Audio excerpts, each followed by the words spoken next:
Next is Lloyd Coleman.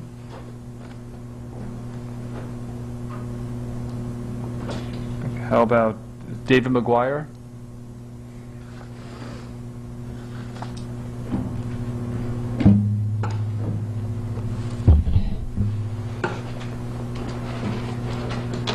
Good evening. Good evening. Honorable Senators and Representatives, my name is David McGuire. I am a staff attorney at the American Civil Liberties Union of Connecticut, and I urge you to vote in favor of House Bills 6342, 6533, and 6685. These bills address many of the problems caused by Connecticut's overcrowded jails and prisons by mandating more effective infectious disease procedures and by adding oversight and transparency. As the ACLU of Connecticut attorney charged with monitoring the constitutionality of prison living conditions, I can personally attest to the magnitude of the dangerous and unhealthy conditions stemming from the overcrowded conditions in DOC facilities. During the past 2 years, our office has interviewed over 200 inmates in Connecticut. The Eighth Amendment to the United States Constitution requires that prisoners receive humane treatment, including, but not limited to, adequate shelter and medical care. MRSA is an especially serious health concern of many people directly involved in our correction system. MRSA and other inmate medical issues are exacerbated by overcrowding and limited resources shared by an increasing number of inmates. Cases of MRSA are widespread and persistent. I have personally interviewed inmates with MRSA scars as well as weeping MRSA wounds. In December 2007, our office expressed concern about MRSA in a letter to the DOC.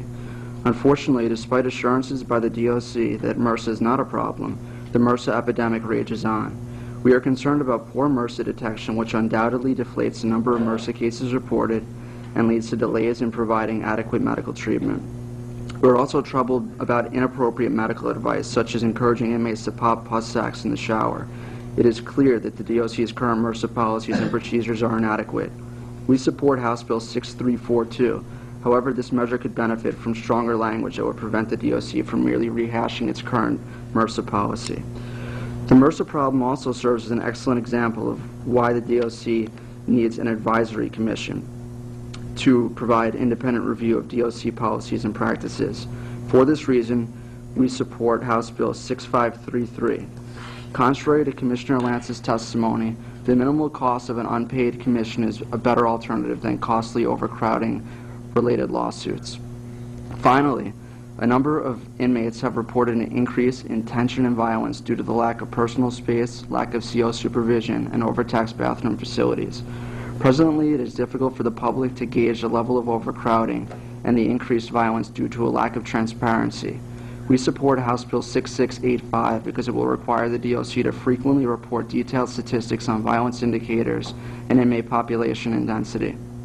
The reporting of more detailed prison violence and population statistics will allow the public and legislators to monitor the safety of inmates and custodial staff and to determine if overcrowding is under control. While we are encouraged by the recent decline in the inmate population, we support the 5% reporting threshold in the bill instead of the 10% threshold requested by the Commissioner. There is no reason for the state to allow another emergency before providing oversight. These dangerous and unhealthy conditions in the DOC facilities are inhumane.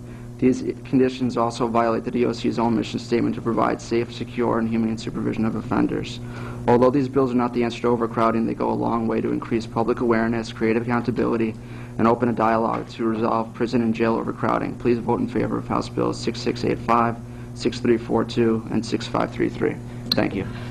I've also submitted much longer testimony, and if anyone cares to read that and ask me questions, I'm happy about that too in the future. We do have all of that, and actually all of that will also be scanned and put online so we can see your testimony. Great. I appreciate that. And I appreciate you waiting here all day. Oh, no and you did a good job of getting it as close to 3 minutes as you could. Thank you. Are there any questions from members of the committee? Seeing none. Representative Green. Just one question. You mentioned quite a bit in your testimony about prison overcrowdedness, and then you did at the end say contrary to what the commissioner stated. The commissioner stated that she felt that the prisons were not overcrowded, and that she had, I think, given us some information on the total number of beds, the current population, and that in fact the population was, I think, at 2007 levels. Right. So Do you believe that prisons are overcrowded, and how would you define overcrowdedness? I can say definitively that the prisons are overcrowded. Over half the letters we receive at the ACLU are from inmates complaining about overcrowded conditions. Overcrowding is not a new problem in Connecticut. In 2003, we sent inmates out of the state. Going back to the 2007 levels is a great bit of progress, and I'm very happy about it. And there have been some improvement in the conditions in the prisons. However, there are still a lot of inmates sleeping in common areas, hallways, gymnasiums.